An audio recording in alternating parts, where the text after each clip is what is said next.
Oh, we're live. What's up, everybody? Episode 63, Go Figure Podcast. Good to be with you this day. What is today's date? It's like October 24th. Thanks, Jillian. October 24th. And Ty, it's there's always something going on. Seems like we're doing a little bit of travel here and there, maybe a little bit more than usual. How was your weekend?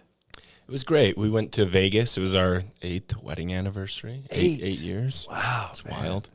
I'm past. It was called When We Were Young, which I'm feeling old, Leo. Like I jumped in a mosh pit for a minute, crazy enough. And the next morning, I legit felt like I just played a football game. And I was in that thing for maybe 30 seconds.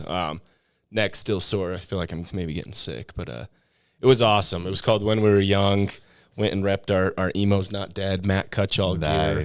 But we got to see Sum 41, Yellow Card.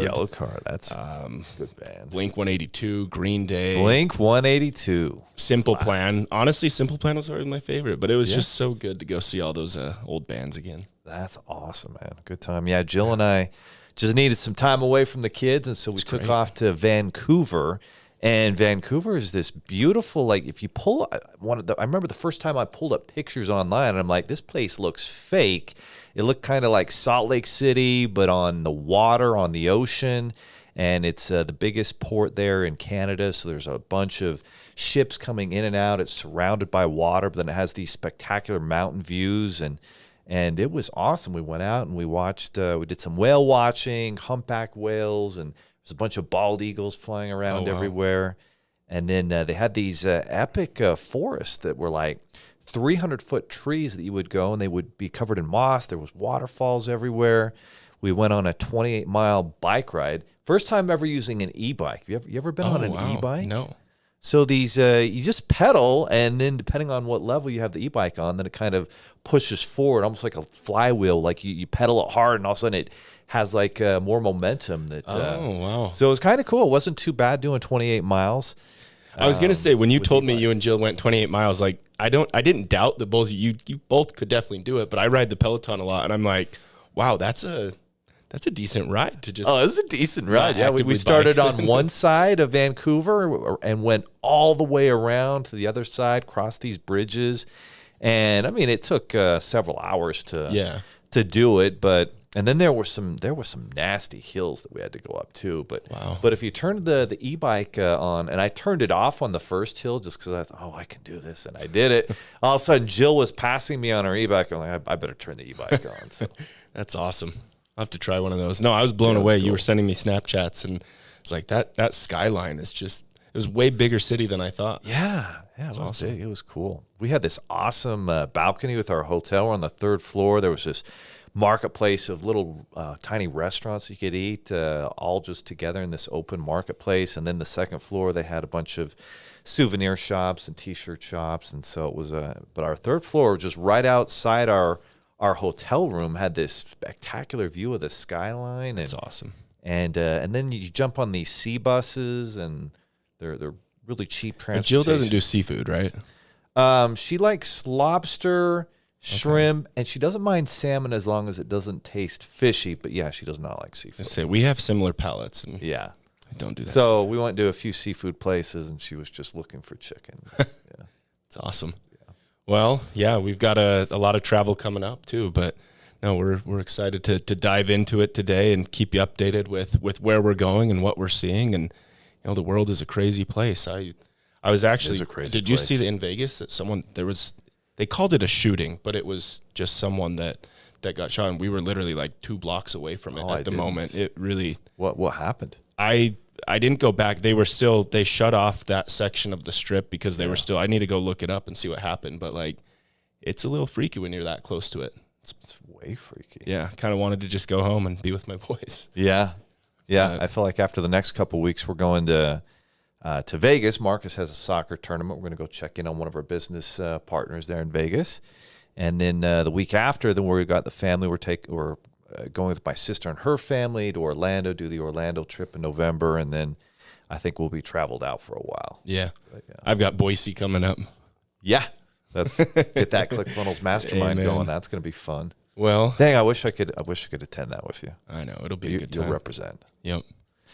So, we get thousands of business finance requests from all different kinds of businesses. Every month we've served thousands, tens of thousands of businesses over the last few years at Seven Figures Funding. So I thought it'd be interesting today to dive into, I'd say in the last year, just speaking with people who are in the business lending industry, coaches, those who work with business owners, CFOs, CPAs, it feels like there's never been more uncertainty out there in the economy. There was a recent survey done of what expectations are for CEOs for 2024, and I want to say 84% of CEOs expected a recession in 2024, 69% of consumers.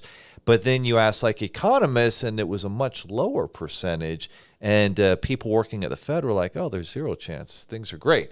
So you got all this uncertainty, and people have different expectations, some expecting very much difficult times, and others seeing that everything's going to be great. Hiring seems like it's still strong in the country. Real estate connected industries are being punished. You still have very high interest rates. And so it's this very uncertain time. And so I thought it'd be a good time to talk about why do most businesses fail, and unpack according to what Investopedia says, according to what score.org says, and talk about what business owners can do to make sure that they don't fail, and that regardless of what happens, you can succeed. There's a bull market somewhere. There's a way to continue to do well, and talk about what that is. Yeah, it is interesting that they keep saying everything's great, yet another report comes out that a ridiculous amount of defaults are getting reported on these EIDL loans, yes, which I think it's been a very, very fake market the last year or so, because everyone's been thriving on their EIDL and ERC money. Well, guess what? Now it's time to really start paying those back. And if you're not paying it back, you get held accountable. But I mean, which kind of leads right into my first thought on this, Leo. The number one reason why businesses fail is they're inadequately funded. They don't have the money they need to actually succeed. No question about it. So according to Investopedia, they list 4 reasons of why most businesses are going to fail at some point over time. And the number one reason that they put on there first is one that we talk about all the time: financing hurdles. And the problem with most businesses is when they get in trouble and they may not actually qualify anymore, that's when they try to go get financing, and oftentimes that can be too late. And so financing hurdles, getting your business funded, is what they listed as reason number 1. Yeah, which is so interesting, because as a business owner, as an entrepreneur, there's no such thing as having too much capital. No. Right? But these business owners nowadays, they're so scared of having this debt, which a line of credit, it's not even debt until you spend it, but they're so scared of putting themselves out there. Maybe they've listened to too much Ramsey on the personal side of things, but exactly like you said, that's probably the number one mistake I see. I mean, I'm looking at this list now, and we're going to talk about all of them, and I definitely agree, but the one that I see day in and day out is, and we get calls back all the time of people that are like, yeah, I didn't need the money right then. And they call us back. Well, now their credit's completely maxed out. Their score's gone down because of their utilization, and they can't qualify. If you're waiting to get the money until you're in a time of desperation, then you're not going to qualify at that point. It's just plain and simple. You know, I always talk about this story. I should probably share it with our team a little bit more, but there was this couple, this guy named Willie, I can't remember his wife, and they reached out to me. This is clear back in 2015, so this is like 8-9 years ago. And they had this trucking business in New York, and they qualified for like $250,000, and they decided to just take 100 of it. And I told them right then and there, guys, I know you only need 100, but it's a line of credit. You should probably take the 200. If you don't need it, great. Don't use it. Pay it back, whatever you want to do, but you want to have access to it. And literally, like clockwork, 6 months later, Willie calls me back, and he says, oh, I need that $150,000 that I qualified for. I said, okay, well, I sure hope you still qualify for it. And lo and behold, didn't qualify anymore, had some late payments. They weren't going to qualify. He and his wife literally filed for divorce. I don't know if bankruptcy probably happened. And they had the jobs. They just couldn't pay for the trucking and the employees and the fuel up front because they didn't have the money to do it. And that's a cautionary tale that I love to share with people. When you qualify, that's when you take it, and you take it as revolving, a line of credit, business credit card. It's there when you need it, in emergency, break glass. If big opportunities come by, utilize it for that, because it's a great opportunity. But if you don't have access to it, and then when you actually need it, you may not qualify. We see that too often. Absolutely. So that I think Investopedia hit the nail on the head there. That's the number one reason.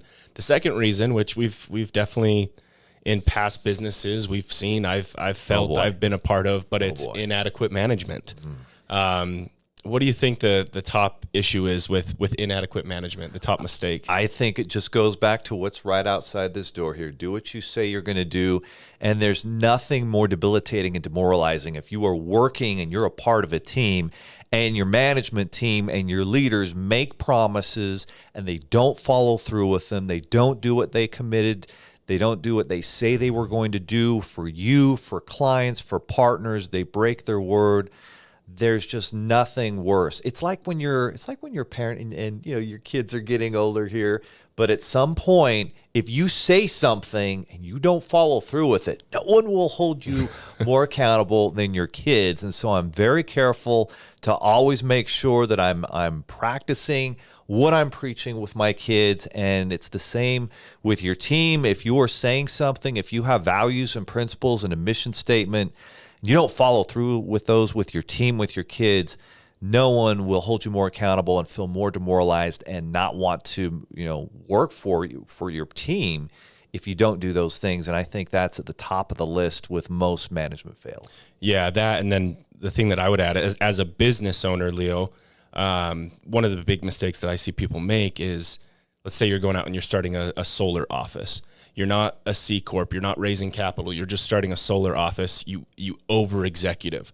What I mean is it's day one and you're the CEO and you named your friend as the COO and your other buddy is the CTO and you have a CPO and all of these different chief level executives, but you have 2 employees, right? So there's this huge conflict there of who's in charge of what, and nobody knows what everyone's doing. And I feel like at a past company we both worked at, it was like, oh my gosh, at one point there were more owners and chief level positions than employees, and it's kind of hard to work under that structure. So basically what that comes down to is nobody wants to work. Everybody wants to be a quasi leader and be in charge, and you got too many cooks in the kitchen and not enough people actually doing the work. And so at the beginning, especially the first year or two, like, you need to understand you're going to need to work 60, 70 hours a week to make things work, to set up that.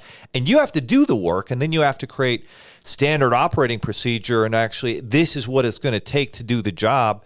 And I think for a lot of business owners, if you don't understand what it takes to do the key jobs of sales, of marketing, of fulfillment of your product or service, then you won't understand the business. And I always appreciated one thing Grant Cardone would do.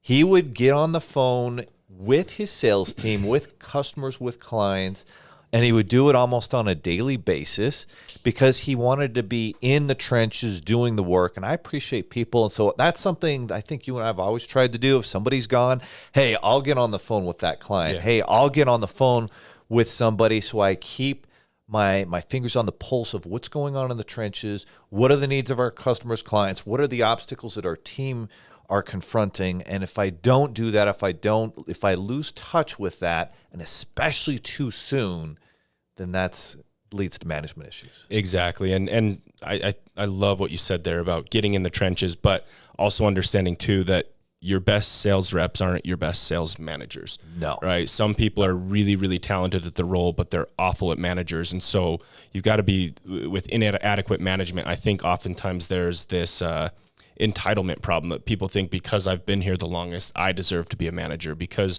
I'm so-and-so's family, I deserve to be a manager, right? It's got to be earned, and you've got to prove that you're capable of the job, because just being good at sales does not, like I said, make you the right sales manager. And the more I speak with successful entrepreneurs and leaders and managers out there, there's this idea of what's called servant leadership, where how can I serve you and help you become the best you can become? And if you don't have that focus as a manager, and I see you do this really well all the time, is you're always looking to how can you support them? How can you create systems, processes to make their job easier? And then asking them the questions and listening and learning about what drives them. And then having the right mix of being, a confident manager, but a humble manager, right? Of being somebody who holds them accountable, but is also there to support them and let them know that they can succeed and create solutions. It's this dynamic mix that you have to have as a successful manager or leader, and most people don't. Most people go too far to one side where they're the ultimate authority and they think they know everything and they don't, or they might be too timid and not actually hold people accountable, hold their feet to the fire. And so you do have to be able to find that mix. Oh, yeah. As a manager leader. Absolutely. The next thing here, there's 4 reasons. This is number 3, is ineffective business planning. And my thought on this, Leo, is as a business owner, you need to understand there's a big, at least in my opinion, there's a difference between goal setting and business planning. Business planning, you almost need to use KPIs, analytics, the data that you have to create a realistic business plan, a realistic model based on the market, based on what's out there. Whereas with goal setting, you can get a little bit further out there, like I'm going to 10x my business and I'm going to do this and do that and set these really massive goals.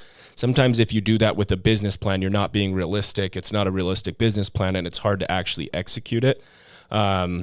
But I think ineffective business planning, probably one of the biggest issues there is people don't even have a business plan. No question about it. They don't have a business plan. There isn't a financial plan. There isn't an idea of where is the long-term vision of the company. If you're a business owner, I remember Patrick Bet-David shared this where he remembered meeting with a sales manager of a sales team. And the business owner didn't have a long-term vision. He was just taking profits, putting in his checking account month after month, but there was no bigger vision. There was no big mission of what the company was going to do long-term and how they were going to impact the market and serve more people and deliver more value to their customers or clients. And so business planning comes down to me, a part of it has to be the vision. Where are you going to disrupt the market? And is what you're doing as a business model, can it continue to grow and scale and impact more clients? Because if there isn't future growth, then your great people at your organization will leave because they don't feel like the business is going anywhere. If the business isn't going anywhere, then they feel like there's no real upside for them. And so I feel like that's got to be an important part of the business planning that isn't done. And then there has to be a financial section of, well, if we're going to do these projects, if we're going to grow and scale and bring up a new department or new technology into the business, how are you going to financially be able to do that? And if you don't even know if you're actually profitable, when clients come in the door, new clients come in the door, what does that profit look like? Then it's also going to be very difficult to grow and scale. So all of that goes into effective business planning and kind of leads us to our next step, which if you don't figure out this last reason why businesses fail, according to Investopedia, then you're going to fail. Yeah. And that last one, I think we both have very similar thoughts on this. It's marketing mishaps. And I think one of the biggest mistakes and we've seen this with partners. They're like absolutely thriving and then overnight they're gone because their marketing's not diversified. They have one sole source of marketing. If it's just Facebook and your Facebook account gets shut down, well, how are you going to run your business? If it's just Instagram, same thing. So I think the number one thought that comes to my mind with marketing mistakes is you need to diversify your marketing and make sure you have multiple sources of lead gen. No question. If one of your lead sources makes up more than 25% or 50% of your business, well, if that lead source goes out the door, you're in a world of hurt, a world of trouble. And I think back to one of our really strong partners who was killing it for multiple years, growing and scaling. And the majority of his business was coming from an Instagram account. And, that's the problem. You don't have control over these social media companies. And so if that Instagram account gets shut down, gets cut off or demonetized or whatever the case may be, and you don't even know what happened, or you weren't trying to do anything controversial or whatever, or there were reports, like you will be shut down just like that. Now all of a sudden your business comes to a halt and a standstill. And so the more you can diversify your lead sources, use multiple social media platforms, and even more than that, if you can have strategic partnerships who are sending you business, and you have so many of them that not one source makes up more than 10, 15, 20% of your business, well, you're going to be okay because you have these direct relationships, and one lead source doesn't make up a massive part of your business. And if you don't have that put together, you're going to be in trouble. And you have to be able to do all different types of things. If you're looking for a really good resource, I feel like Alex Hormozy's $100 million Leads is a great way to talk about it, because he talks about online marketing. He talks about affiliate partnerships and strategic partnerships. He talks about cold outreach, all these different ways to bring in clients. And at some point, if you're going to grow from 7 to 8 figures, like, you have to start incorporating more of these. And the more that you incorporate them and do them well, one at a time, not all at once, then the ability to grow your business is going to be there, and you're going to have that control. But if you don't have that control and one lead source walks, or even worse, I remember when we first started, we had built out this education platform. Super excited about this education platform, but all the revenue was coming from one partner. Yeah. We kind of built it out for, and they kind of had us by the balls, where they say, hey, our business model's changed. We were paying you $300 a user. We're going to have to drop it down to $100. We didn't have, what are we going to do? Okay, great, perfect. And so when you don't have that type of diversification and multiple lead sources, and the majority of your business comes from one, wow, you can be in trouble very quickly. Yeah, absolutely. But I agree with Investopedia. Those are definitely the top 4 reasons. Really good. All right, then we've got the second half of this is score.org put together 5 more, and this kind of comes back to our My Figures platform philosophy of, CFO solutions and key performance indicators we put together. And so score.org basically breaks it down into one word phrase: cash flow. Yeah. Most businesses fail because if you're adequately capitalized and you can invest in marketing, but the money you bring in has some profitability, some cash flow, and cash flow is just, there's money left over in the bank account after you pay all the bills, right? You have marketing, you have employees, you have a team, and there's enough money coming in that there's money left over to pay yourself, invest in the business to grow and continue to take the next step. And if there isn't cash flow left over at the end of the month, then that business is going to be out of business. And so that's a key thing. But they unpack in kind of 5 different sections.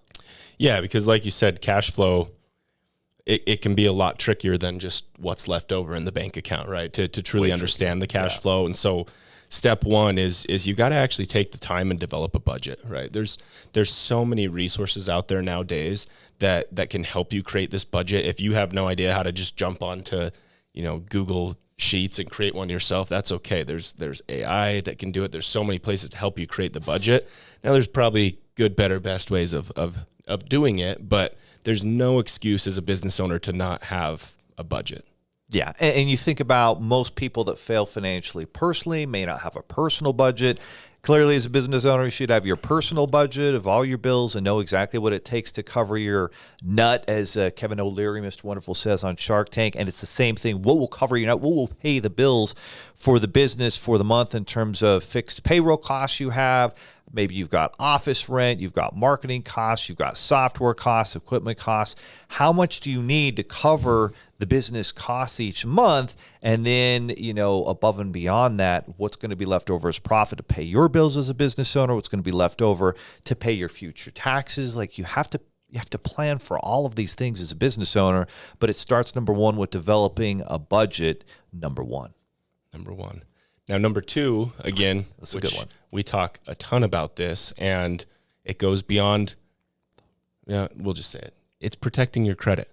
People, your personal credit matters. I feel like I'm saying this every single episode, yet I still talk to dozens of business owners every week to say, oh, we'll just check my business credit. Well, that would be great if I could just check your business credit, but that's not how it works. Your personal credit matters. You need to understand it, and you need to protect it.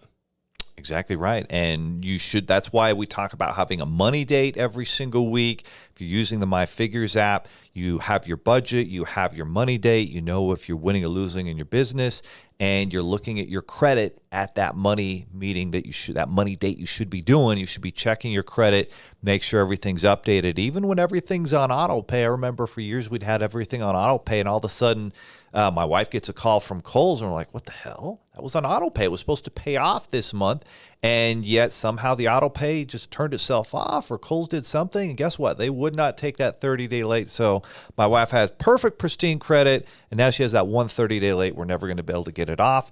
But, that's how important it is to check in every single week and make sure that these auto pays are working, make sure that the credit report is updating correctly. Because if you don't, it's kind of like a reputation thing, right? It takes years to build that great reputation, and then one bad thing can ruin it that quickly. And so it's super important to stay on top of that credit. Yeah, which is, I can't stand when people say, well, I don't do auto pay. No, I don't want them to have access to my account. Well, guess what? Boy. The second you make a payment, they have access to everything that they would ever want anyway. They already know your social. They already know they have everything. You know what's way worse is missing a payment. Like you said, people, you should always, always, always turn on auto pay. That's like saying I don't want to take a warm shower because someone has to come into my house that I don't know to install a water heater. Like, give me a break. Turn on auto pay. It's a great, great resource we all get in this day and age. So use it, please. All right. Next, we've got managing marketing, managing inventory, which I feel like we just kind of went over and talked about. And it's just, again, same thing. Cash flow comes down to understanding your marketing and understanding your budgets. Exactly right. It comes down to like what's left over on a per basis, right? So if you have a product that you're selling and the product costs you, $40 of wholesale cost, and you can retail it on Amazon or your e-commerce store for $100, perfect. You've got $40 of cost of goods, $60 of gross margin that's available, perfect. And then if your overhead and everything's another 20, 30%, you're profitable at the end of the day. And it's the same thing with marketing. Most business owners, small business owners will say, I'm going to throw $10,000 at this billboard. I'm going to put $10,000 of this radio ad. And then at the end of the month, they're like, we don't have any, what happened? We appear to be losing money. What's going on here? And so whenever you invest in marketing like that, I feel like you don't want to do that until you are so far down the road with your business that you can just afford that, hey, this $10,000 might just build our brand. It might not make us money. That's okay. We're in the brand building phase of our business. But at the beginning, and especially first few years, like, you have to make sure if you invest $1, that $2 or $3 is coming out of it. You invest $1 into a marketing campaign, you need to know if it's profitable. So if you're doing a Facebook marketing campaign, putting $1 in, you got to be managing those key performance indicators every single week and every single month to know that you're turning a profit on that marketing campaign. And if you're not, then you need to turn it off. You need to adjust it. You need to figure out other marketing means. And that's why a strategic partnership, where you are paying out affiliate commissions at a fixed amount, where you just require some effort to reach out to that strategic partner, is such a great way to go, because you know immediately, I'm paying that strategic affiliate partner 20 or 25%, 75% is coming in the door. I've got, cost of fulfillment is 30 or 40 of that 75%. I am profitable. There's money left over and I'm winning. And if you don't know down to one new customer, one new product sold, if you're actually making money, that I find is a big part of the cash flow problem. Absolutely. And I think to kind of put this all together, the last thing, well, obviously they talk about having cash reserves, which is like we just mentioned, kind of like accessing capital and funding when it's there so that you have those reserves for the rainy day. But to tie all of this together it talks about a good CPA or a good CFO, which again, a lot of our client base and following, they're solopreneurs or gig workers. Maybe they only have 1 or 2 employees. They have an LLC. So understanding that there's fractional CFOs out there. MyFigures.com is going to do a lot of this very, very shortly, but having a CFO to help bring this all together and help you understand these different topics and how they work together is very important. It really is. And knowing if you're making money or losing money on a weekly, monthly, quarterly basis will really take a lot of the headache. And there's nothing worse than the uncertainty and the unknown. And one of the other issues is sometimes you might have some accounts receivables, some future money that should be coming in, but it's not in until it's actually cleared the bank account. And so you have to know how much cash do you have available, how much credit do you have available in a revolving line of credit that you can tap into if you need to. If you don't know what those cash reserves and the credit reserves are, and then the future potential money that's coming in the door, then it's really tough to make good decisions. So those are 3 important focuses. And again, we are putting together a cash flow report of these 3 items so that small business owners know what's available and whether they're winning the game or not. Absolutely. Well, I know we went a little over on that, but should we? I know that it was a wild week. It was a wild weekend. I mean, it was a wild weekend. I think this year more than ever, Leo. We're talking NFL now, people. I think this year more than ever, there's not really 1 or 2 powerhouse teams. There's like 5, 6, 7 teams that could all legitimately win the Super Bowl this year, and that right there, kind of exciting. That is why I like the NFL more so than college football. Like any given Sunday, any team can win, and that you just with college football, you've got so many games where that's not the case. It's like why you already know the outcome of the game before you even show up, and you very rarely get that with the NFL. Yeah, no, it was an exciting weekend, and I mean, we saw last week the Eagles lost to the Jets. Who saw that coming? Yeah. And now, this week we had a number of wild games last night. I mean, the Vikings were 2-4. They did not look very good this year so far, but they were playing at home. And the 49ers arguably had been the best team all year long, and they were dominated. They were dominated in a lot of areas. The Vikings, I thought, ran the ball well. Their defense played really well. They got turnovers. I mean, they did a great job. Yeah. So that any given Sunday, any team can win, and that really means it is one of those years where you're right. There could be 10 teams that could win the Super Bowl this year. I love how I get on here and say that the Patriots are literally the worst team in the NFL, and then they go beat the Bills. Granted, it was the Bills. The Bills should have lost to the Giants the week prior. The Bills, we were right on that call. They're done. I mean, they're an inconsistent team. If they make the playoffs, they'll lose in the first round. They're going nowhere. But at this point, I don't think they will make the playoffs. I don't either. I think they'll finish 3rd in the AFC East. But well, I'll give you my top 5. It's a new top 5, I'm guessing. It's tricky. It's hard. It is. It's funny. There's a few teams we were right on. So who do you think looked the best over the weekend? Or which teams? It's hard. Really it's hard. The well, Eagles looked awesome. Yeah, they did. They looked really good. It felt like they were kind of finding that mojo again. But again, Miami didn't have either of their starting corners, so they've got like a rookie on one end trying to Brown. Yeah, that is AJ just Brown just punished him. Exactly. So I don't know. I mean, the Chiefs they're reclaiming the number 1 spot, Leo. Yeah. It's crazy. They do it year after year, and Andy Reid's just brilliant. Mahomes is brilliant. Did you see those stats over the weekend where they were like they were breaking down Travis Kelce when Taylor Swift's in the building versus when she was not? Is he actually better? He was way better. Oh man. Well, now like all of his touchdowns and 100+ yard games were all when she was in the building. Yeah. Well, Taylor Swift's getting some heat now. Did you hear? Oh, I didn't. She's hanging out with is it Jackson Mahomes? Pat Mahomes' brother, that's kind of had some legal issue for some sexual misconduct. We'll leave it at that, YouTube. But people are just appalled that Taylor Swift would be willing to hang out with him, and so we'll see how long this thing lasts. She doesn't like her reputation being tarnished. She'll write a song about it. She did. She does have a great song, Reputation. So actually on Friday, or what was it, Thursday before we flew out to Vancouver, Kayla's like, Dad, we've got to go to the Taylor Swift movie concert. So I'm like, all right, Kayla. So yeah, we went. Well, so I'm putting the Chiefs at number 1. Okay, my new Power 5. They've earned it. They're getting their pieces back together. They're starting to mold really well. So we've got Kansas City at number 2. We've got Philadelphia. Okay. At number 3. This is where it gets tricky for me.